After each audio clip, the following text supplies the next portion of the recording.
이렇게 열심히 재산을 파악한 다음에는 기여도라는 문제가 있을 것 같은데 네. 이 기여도에 대해서는 어떤 관점으로 접근해야 할까요? 재산분할 명세표를 작성하기 위해서 재산을 찾아내는 건 기술적인 영역이고, 근데 기여도는 좀 감성적인 영역이라고 보여져요. 저는 기여도 같은 경우는 이미 혼인 기간 중에 계속해서 형성된 그 사실을 토대로 하는 것이기 때문에 이미 파탄 이후에 뭔가 특별한 내가 준비를 한다는 거나 이런 건 없어요. 그렇기 때문에 의뢰인의 삶 속에 제가 들어가야 되는 거예요. 그러니까 소통을 되게 많이 해야 되고, 뭐 혼인기간이 10년, 15년, 20년 되시면 그 사이에 어떤 일들이 있었는지에 대해서 거의 당사자가 동일한 내역을 기억을 해야 이제 판사님께 설명을 드릴 수가 있는데, 이제 이 부분이 좀 다른 게 보면 보통 변호사님들이 설명을 하실 때 이해를 편하게 해드리기 위해서 그러시는지는 모르겠는데 좀 기계적으로 설명들을 하세요. 뭐 혼인기간은 5년이면 20%다, 뭐 10년이면 40%다, 뭐 13년이면 50%다 이런 식으로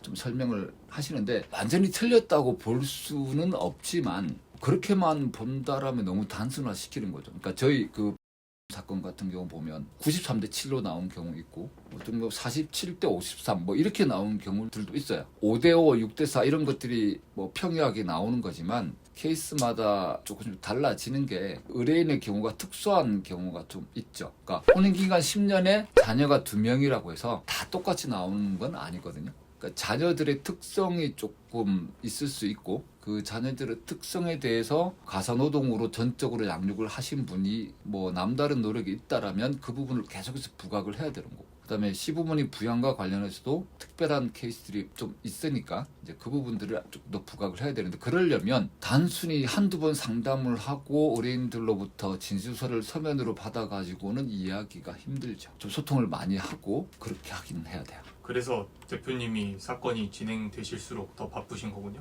그렇죠. 약간 이거는 이제 제 나름의 방식인데, 지금 제가 의뢰인 분들하고 이제 카톡 친구가 오늘자로 4,417명 정도 돼요. 그리고 내년에 목표가 5,000명. 사실 미국에 계신 분들은 카톡을 보내시면 아침 5시 정도에 많이 오시거든요. 그래서 아침 5시부터 하고, 또 어떤 분들은 본인 업무 끝나고 카톡을 보내시면 8시, 9시, 밤 11시, 12시에 주무시다가 배우자의 부정행위에 대해서 화가 나잖아요. 그때 또 카톡이 와요. 그런 것들을 계속해서 다 받아고 대화하고 소통돼야 그분의 어떤 그런 인생을 이해를 할 수가 있기 때문에 그 부분이 좀 중요한 것 같고요. 꼭 통화를 하는 것도 중요한데, 시간에 따라서 이제 카톡으로 좀 정리해서 질문을 해주시면 그 부분으로 소통을 하는 걸 좀 중요하게 이제 생각을 하는 편이기는 해요. 그러면 대표님 마지막으로 오늘 정리 발언 한번 부탁드리겠습니다. 그러니까 기본적으로 재산분할을 좀 정리를 하면 재산분할 명세표를 만드는 영역이 있고, 그 재산분할표로 만든 영역에 대해서 기여도를 인정받는 부분이 있는데, 재산분할을 찾아내는 거는 사무실에 기술적인 노력들이 필요한 거고, 기여도를 인정받는 부분은 변호사와 감성적인 소통이 잘 돼야 되는 부분들이 있어요.